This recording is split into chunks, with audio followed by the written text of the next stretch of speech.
Yes, we were worried that there could be security lines. We have to check her in, so we wanted to get here early.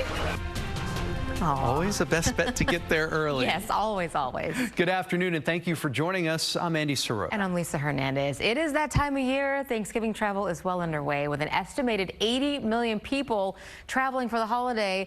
Of those, tens of millions are expected to fly this week, including a record-breaking amount here in Houston. Yes, our Gage Goulding and photojournalist Oscar Chavez are among them. We went with them on a journey to see what it was like firsthand. They just got off the plane in San Antonio after a quick flight from Houston.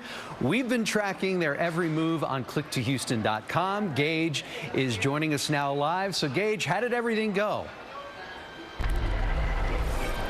About as smooth could get. Look, I'm somebody, I have been delayed, I've been canceled. I've slept on the airport floor in Baltimore. Not something I'm happy to admit, but I've been there before. And I'm just shocked, perplexed, almost kind of out of words, because I mean, look at this airport.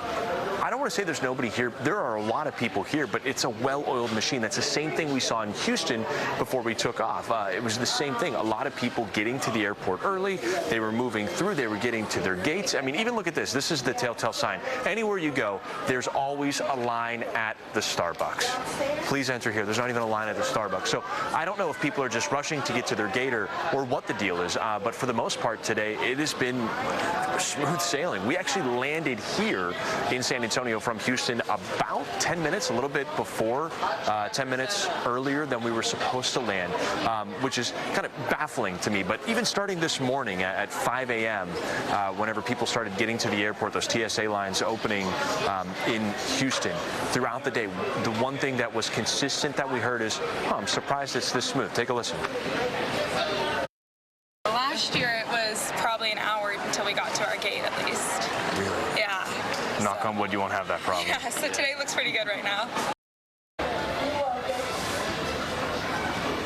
Yeah, knock on wood. That's what we're doing, because our journey back to Houston now starts. Our flight back scheduled to take off a little after 2 in the afternoon. Now, here's the thing that a lot of people don't understand. These planes, they have a long journey before they get to the airport to pick you up. The plane that's taking us back to Houston started out the morning in El Salvador, flying to Houston, and then going to fly to San Antonio before returning back to Houston. So these planes, by the end of the day, by you take an evening flight, we're talking 6, 7, 8 flights for that one single aircraft. So there's a lot of work. It kind of helps understand that if something goes wrong in the morning, there's a snowball effect that can happen throughout the day. However, if something goes right, you might be able to get in early, and that's what's looking to be happening for us.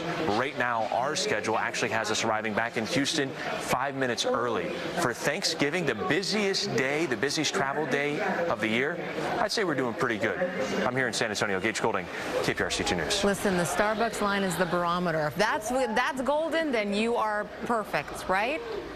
Well, I'm glad he's having smooth travels. Yes. He and Oscar. You can't beat that. Yeah, Oh, exactly. 5 minutes early. Let's hope it stays that way. Gage, thank you. And Houston airports are